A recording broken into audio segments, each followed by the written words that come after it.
getting up and going. With that note, I'm going to call the meeting to order. Please stand for the Pledge of Allegiance. I pledge allegiance to the flag of the United States of America and to the republic for which it stands, one nation, under God. Recording in progress.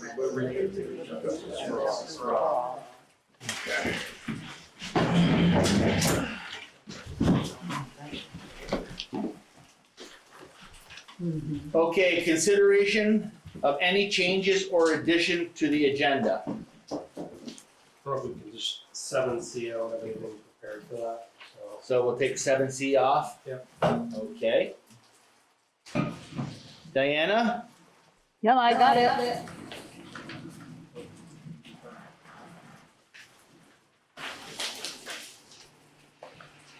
Okay, moving on. Approval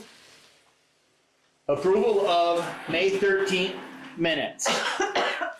Is there a motion? I'll make the motion that we approve the May 13 minutes as written. I'll second it. The ayes? Aye. Aye. Okay, moving on to reports, highway and transfer station update. Clinton? Basically, just for the highways, we've been grading the roads, trying to keep them the best we can with the way the weather's been. Hauling material to try to keep them patched to the best we can. Having problems with four-wheelers, but we'll get into that another discussion. Tearing up the roads after we get done grading them. That and pickup trucks tearing up the roads after we get done grading them, so. That's about all I got. We've been working on cleaning the trucks, getting rid of some of the rust on the 550, which has been a real chore. The transfer station, they haven't had any solid waste meetings because there hasn't been enough people involved in it, so I don't know if they're gonna try to have another one this month or not. I haven't heard nothing, but everything seems to be going good up there. Trying to get time to switch them buildings out, but with the weather, it's kinda hard to play with electricity in the rain, so. But I did notice a big section of the fence is gone, yeah, down, yeah, so we'll have to get, at a point in time, we can fix that and get Yeah. that back up. yeah. I think we still got enough stuff to fix that anyhow, so, but, yeah. Okay. Any questions on the highway or transfer station? Is there Yes. still the hazardous waste on the 21st? It was April and the June 21st, it said. 27th, 21st, yeah, Yeah. yeah. Yeah. Yep, so it's still on the thing, so it would be, yes. Any other questions? Okay, moving to treasurer's update, Liz? We're closing in on making the final payment to the Ludlow Mount Holly School. So right now, our cash is approaching its lowest point for the year, but we're still in good position with our just general unrestricted funds that are for operations. We did, at the end of May, make the budgeted transfers to the various funds, asset equipment fund, fire department vehicle, culvert bridge. So those monies have been moved. And that's kind of the big shift in cash as we get closer to year end. There are, for ongoing expenses, so there's not a whole lot happening income-wise this time of year. I'm moving on to the income statement, but expenses, what we mentioned is just ongoing road maintenance this time of year, bringing in materials. We still have another month left in the fiscal year, though they're generally within budgeted range.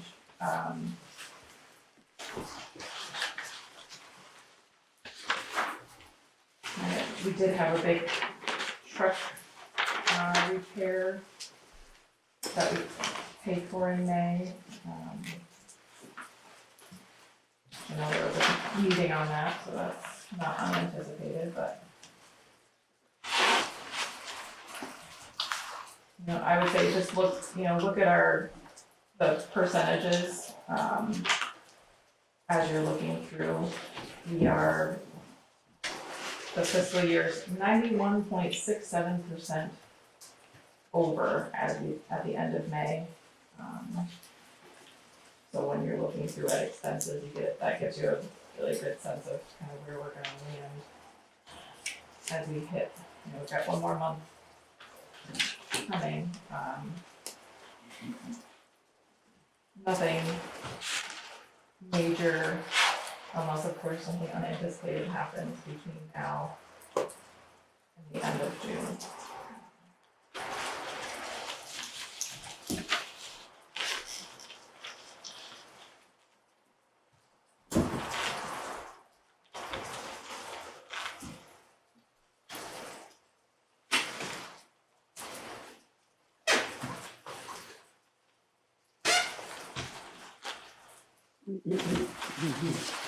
And Diana, I will email you reports. I didn't realize you were home tonight. Yeah, I got him Friday. Okay, I'll send you an email after this. So you have yours. Sounds great.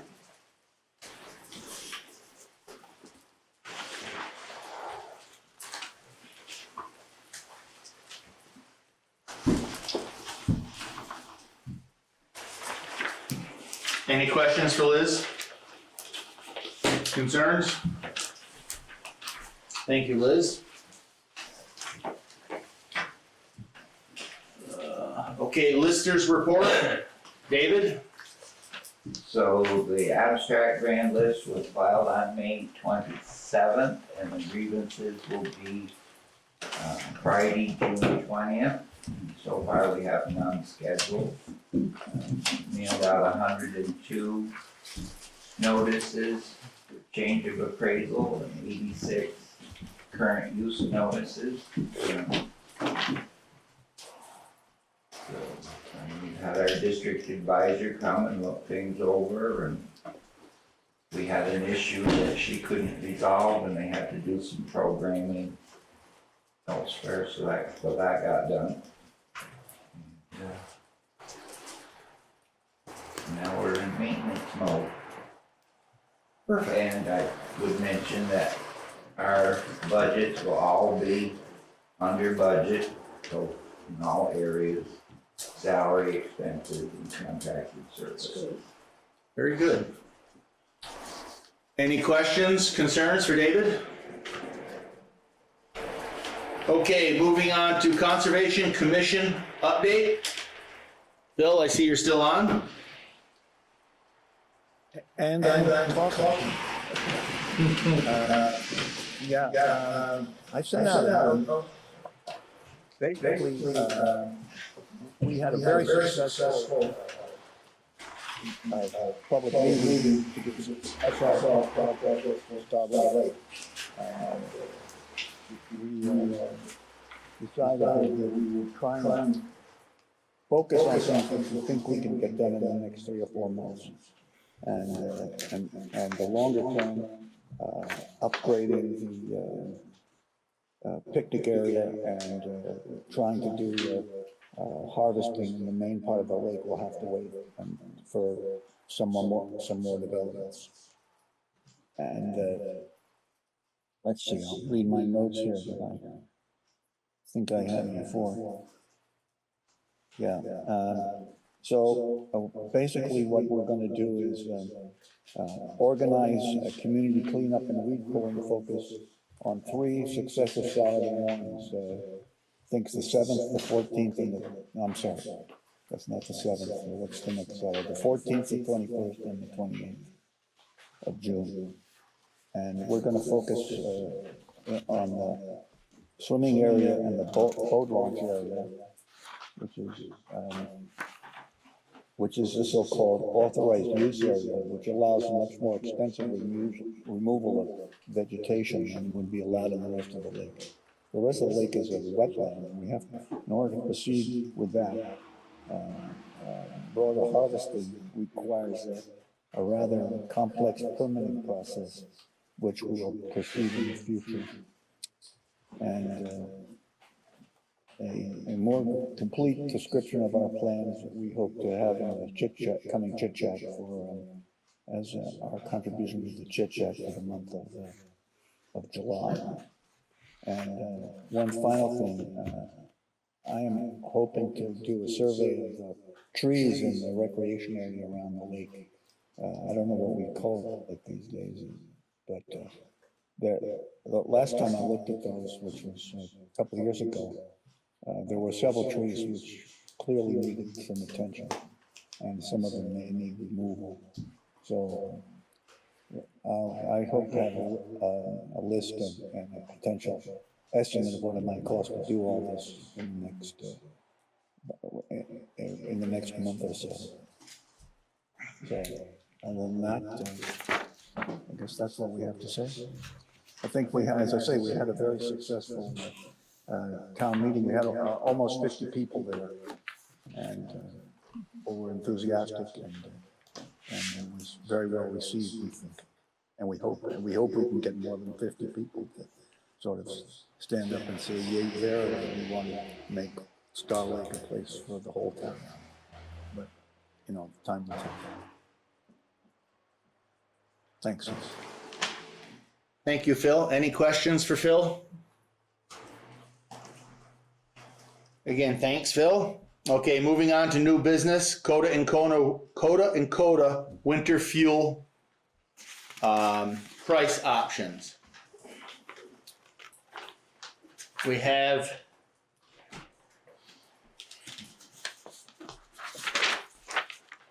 a cap price option of $2.75 per gallon for propane.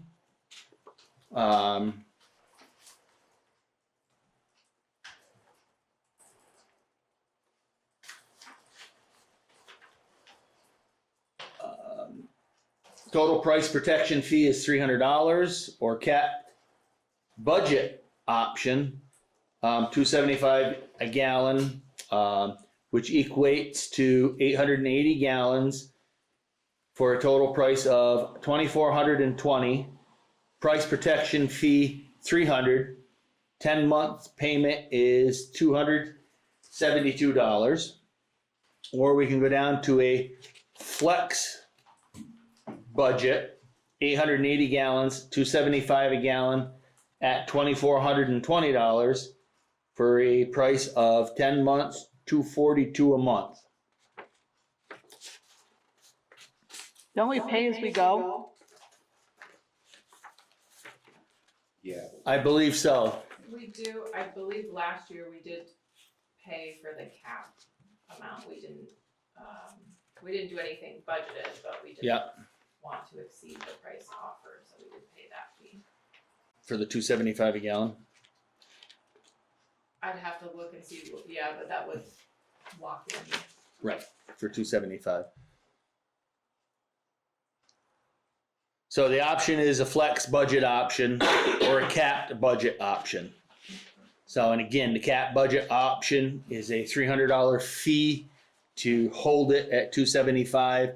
Then the flex budget, it's 880 gallons at a flex price, and right now the price is $2.75, which with a flex it could flex the price.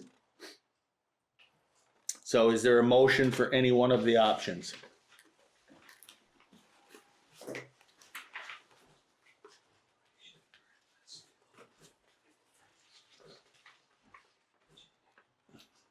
move to do it as you've done in the past. Yeah, I'm gonna make a motion to continue with Coda to continue the same plan that we have done in the past. I'll second the motions. The ayes? Aye. Aye. Okay, moving on. Bowesville Bridge update. David Peterson? Good evening. Evening, David. Thank you for having me. My name is David Peterson. I am the V-Trans project manager for the bridge replacement project. I have a short little presentation to provide an update to the town and folks on what's going on with the project and kind of where we're going and when it's all going to happen. So, am I able to share a PowerPoint from here? I will make a co-host. Momentarily. All right.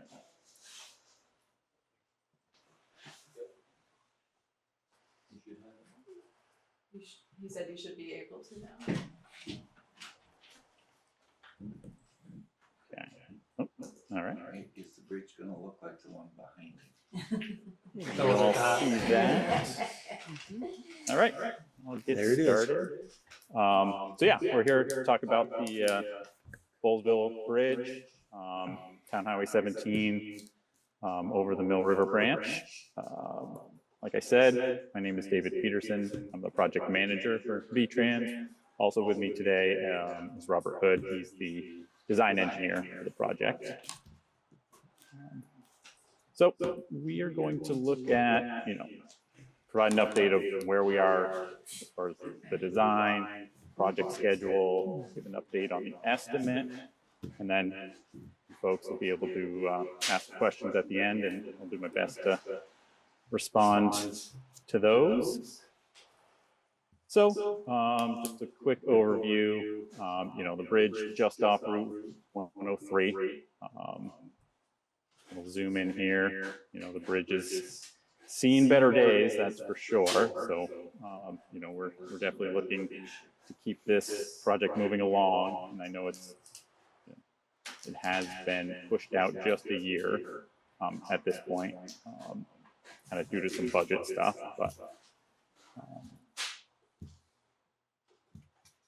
So, where are we in the process right now? Right now, we're in the final plan design process. So, we've kind of defined the project, identified environmental impacts, right-of-way impacts, and now we're really into the kind of design of the structure itself, putting together the plans, and an estimate, and then we'll be able to send that out for bids by local contractors. So we're kind of in the moving towards the 75% phase of the project, I'd say, through the process. Just a couple quick overview. We're going to talk about little bridge railing, deck, substructure, beam, some common terminology we use.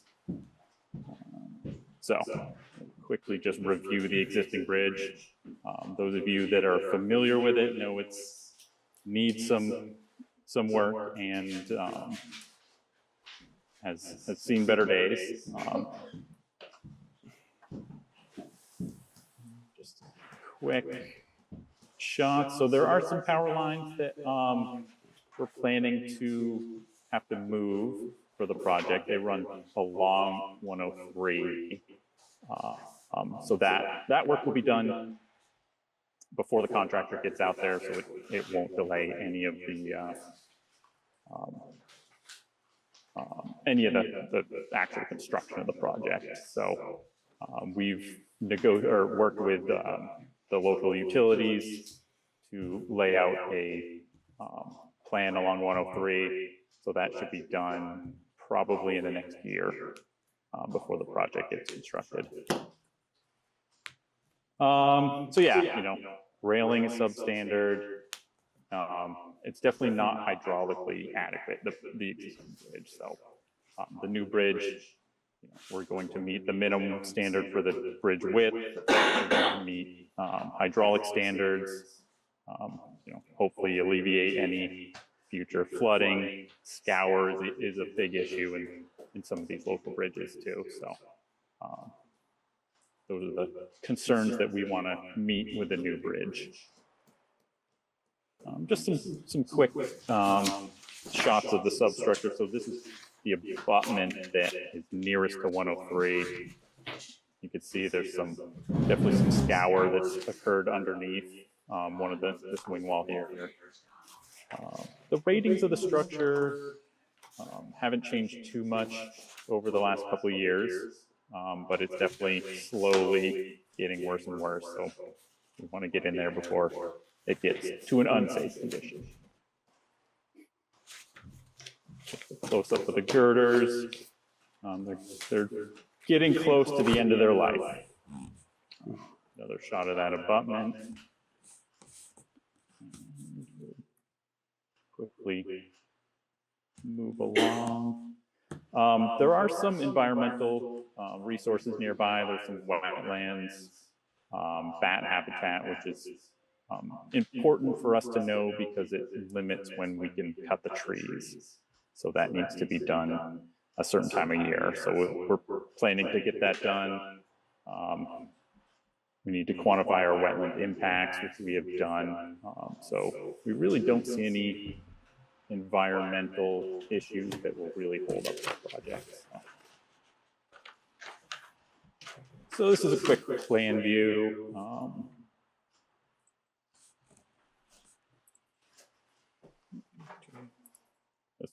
Existing bridge. So this green line, this is the existing town right-of-way.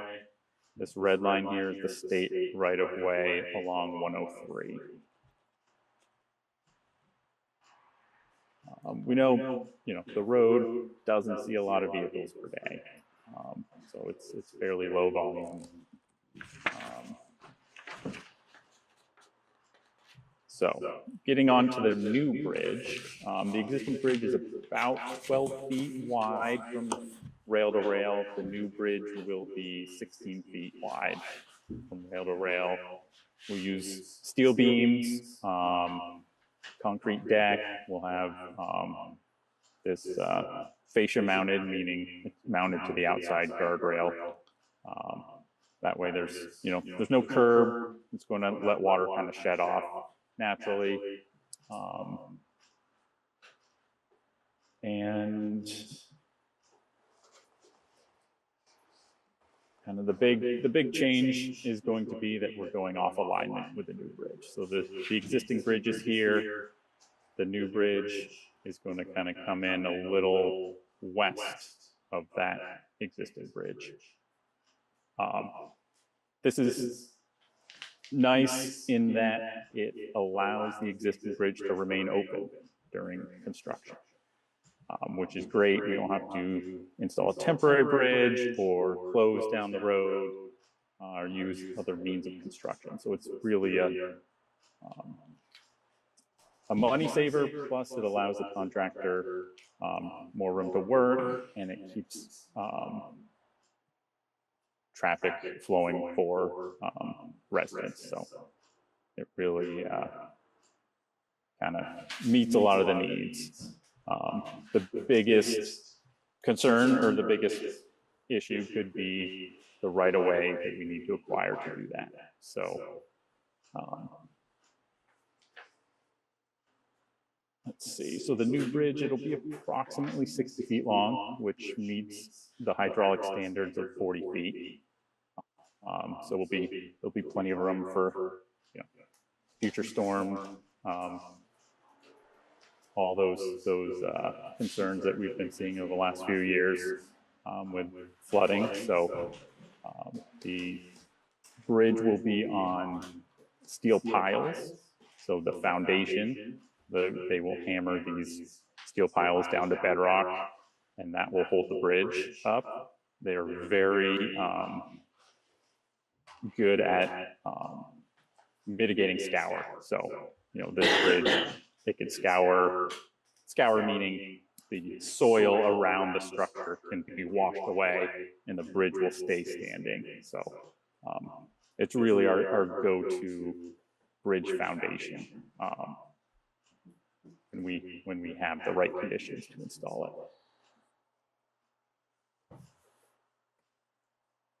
So like I mentioned, 16-foot bridge width, looking at a 75-year design life, which is our standard minimum design life for all new bridges. And then having traffic maintained on the existing bridge allows access to all town highways and drives nearby. So it's a little a lot of stuff going on here, but this is kind of the model that we make to kind of design the road, the bridge for the project. This is looking south, so 103 is here. This is the new turn on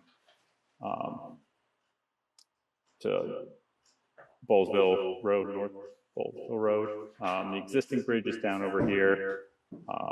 So, we're kind of taking the grade, flattening it out, making it kind of a continuous grade all the way up to the intersection, reworking this intersection a little bit. There'll now be some new drainage features here. There's a ditch that'll run kind of down the existing roadway. You can see that in the next picture. So this is kind of looking on the opposite side. The bridge is here. There'll be a new pipe coming under town highway here in a stone line ditch. We'll also be adding all this gray is stone riprap that'll be added to the banks to reinforce those, because there's definitely been some erosion along some of the banks, especially upstream here. So we want to kind of reinforce those areas a little more. And we can get into the schedule estimate a little bit. So right now we're looking at construction in summer of 2027. And we are on schedule for that. We've had a lot of projects at V-Trans due to budget get pushed out even further. This one really, it got pushed a little bit, but not as far as some are out 2029, 2030. So we definitely want to get this one going. What's nice about this one for the town is that the construction phase portion of the project is 100% federally funded. So that is fantastic for you folks. Really, you have a fairly small share, 10% of just the preliminary engineering, right-of-way, and scoping. So we have estimated that to be about $530,000, making the town share $53,000 for the project. That's still, can fluctuate a little bit based on right-of-way. We have an estimate how much that's going to cost and how much engineering is going to cost in the next year or two. But that's about where we are. The construction itself is going to be about $2.5 million, give or take. We've seen prices really increase over the last few years with inflation, but some of those prices have come down a little bit and they've leveled off, which is nice. So we feel pretty good about where our estimates are for this project. On the right-of-way front, we are currently in negotiations with the two property owners that are affected on this. We've had some great conversations with the DeLong folks. I think they seem like they're the ones, go back to the bridge. So they own this property here, which has most of the right-of-way impacts. They seem very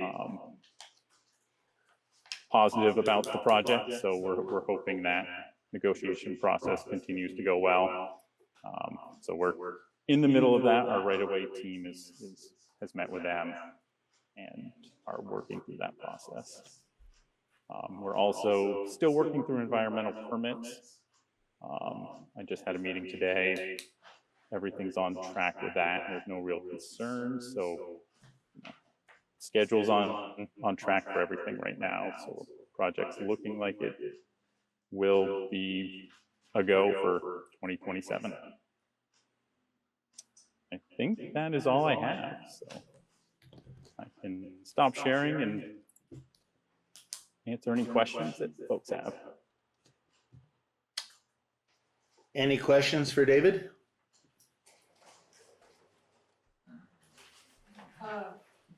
When you mentioned we have a share, is that, did I hear that correctly, or is it federally covered? No, we have a share.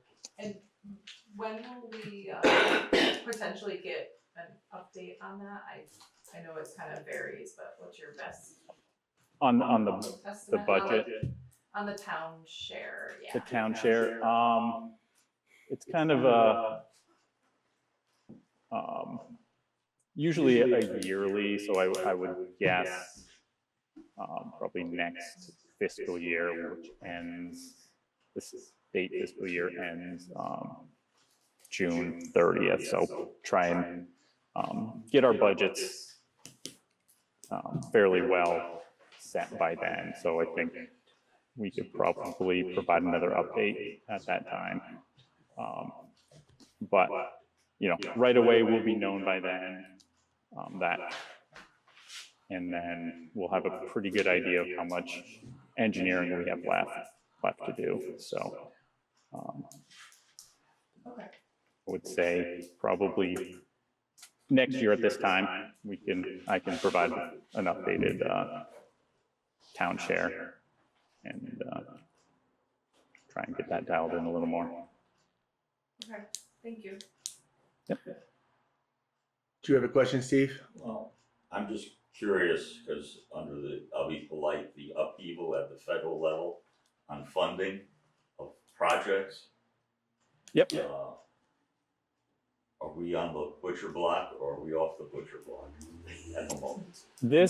There have been a few of these projects with federal grants that have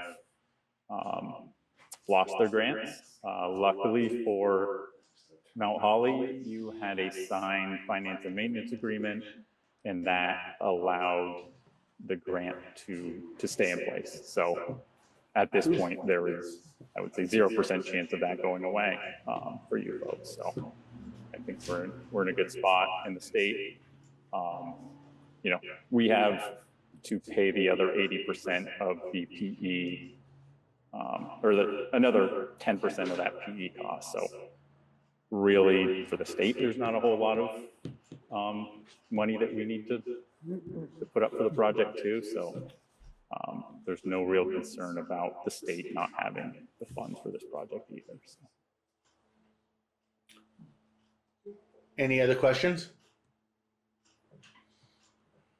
David, Robert, thank you very much for the presentation and look forward to seeing the bridge move forward.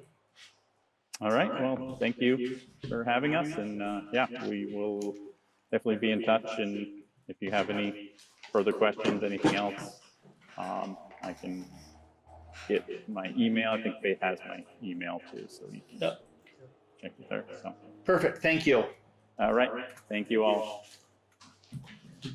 Okay, moving on to old business, review and post RFP for Chadburn Lane.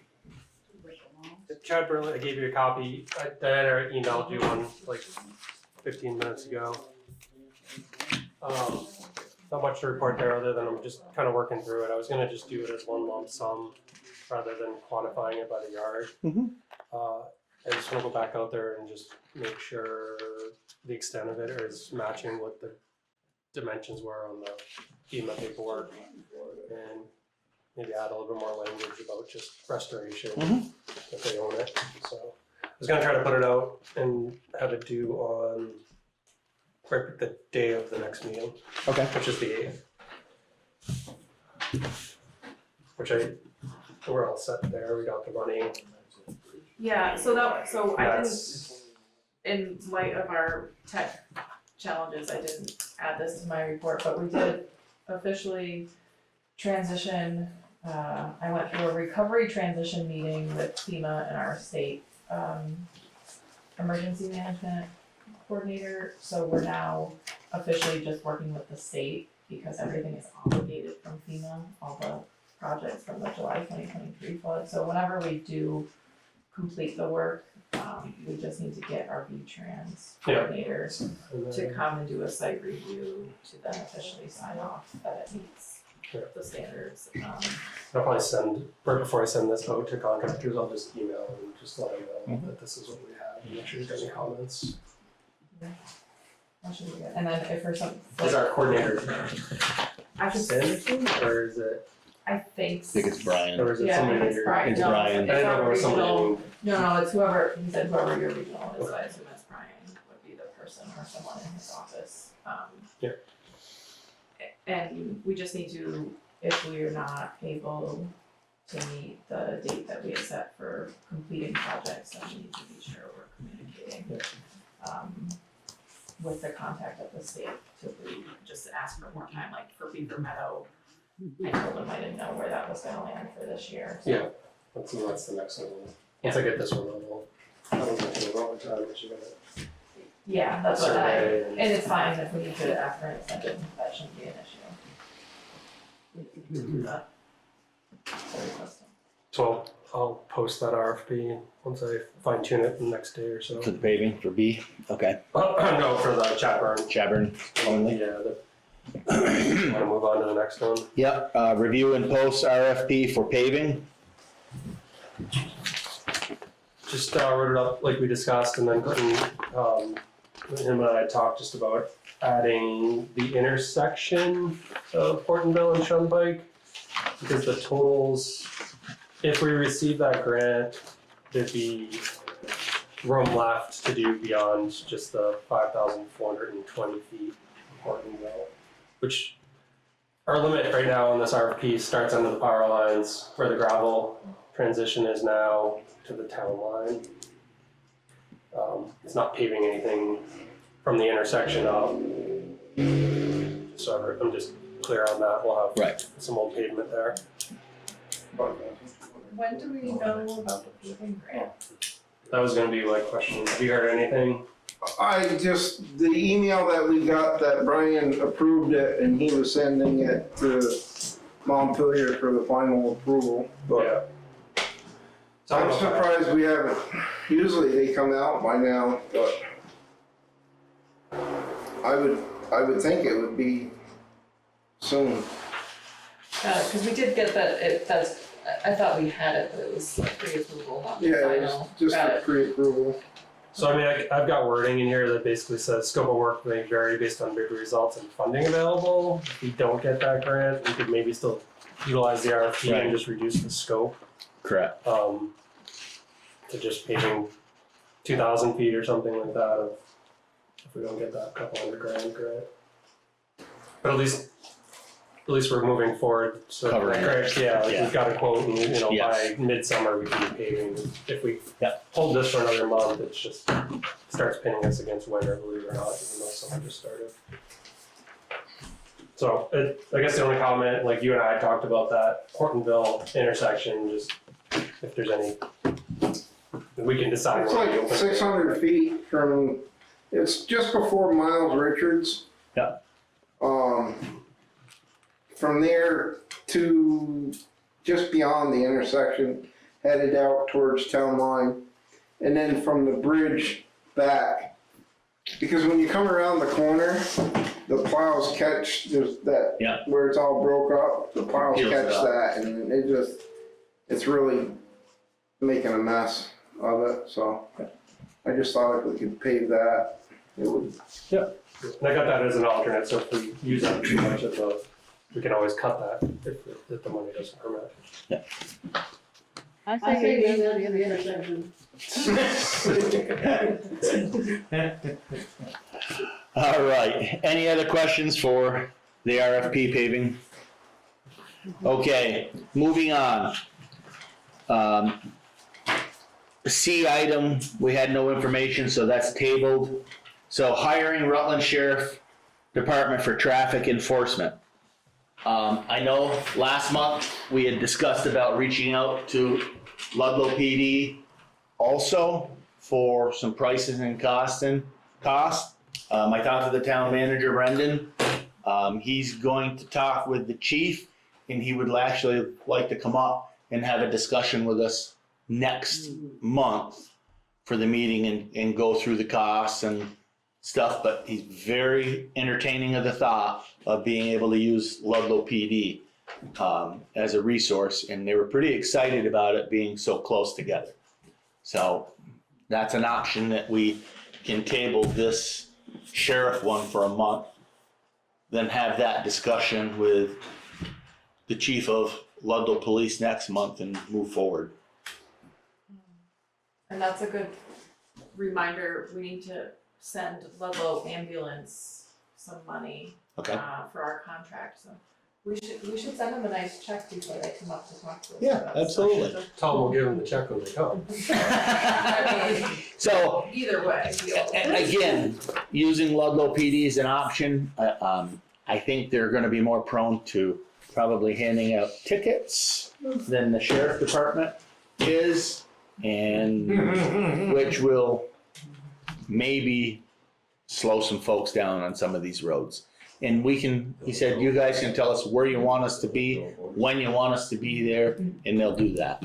So to follow up to that, I did get one price on a radar sign. It was about $3,700. It does have software on it that you can get data that would be useful for directing them when, Mhm. where.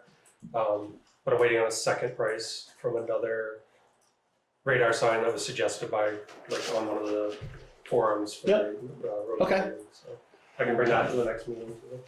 No, that'll work perfect. So with the sheriff contract that they got, we'll table that till the next month, till we have the meeting with Ludlow PD.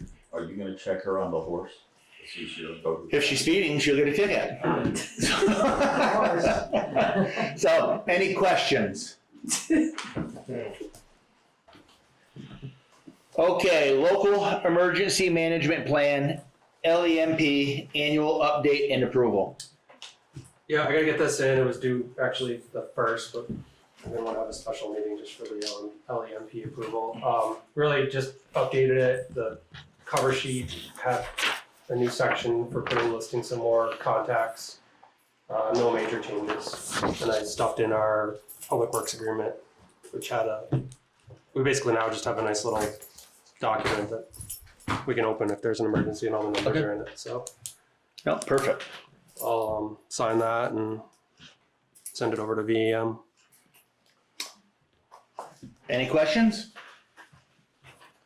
Perfect, moving on. Citizens' concerns, comments? Can we actually go back to? Yep. Can we just make a motion, because I'm reading the Okay. approval form, and I'll just make it quick.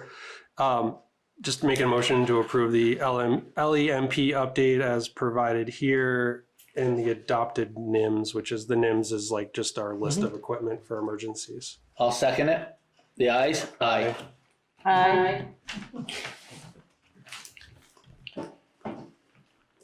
Perfect. Citizens' comments, concerns? Yes, Dennis. So, the July 4th parade is on. Don Aikman, who organizes the parade for us, couldn't be here. So just want to make sure that Church Street, what normally has been blocked off while we do the parade route. We have small little barriers we put up just before the parade, slowing traffic coming down from Maple Hill Road, Chapel Road, and from Mount Holly, just as the parade starts. And of course, the emergency vehicles can get through if need be. And I know the fire department's involved with the parade, so I think most of their equipment is outside and available anyway, as far as I know. But Don just said, well, you guys usually are okay with closing off Church Street. No, I'm okay doing what we've done forever. You, I'm good, yeah. Diana, you good? And you're taking care of the weather. As long as it's not on a Saturday, you should be good. Yeah. So Friday, can you guarantee Yeah. no rain? Any other citizens' concerns, comments? Okay, moving on to announcements. Town office closed for Juneteenth, Thursday, June 19th.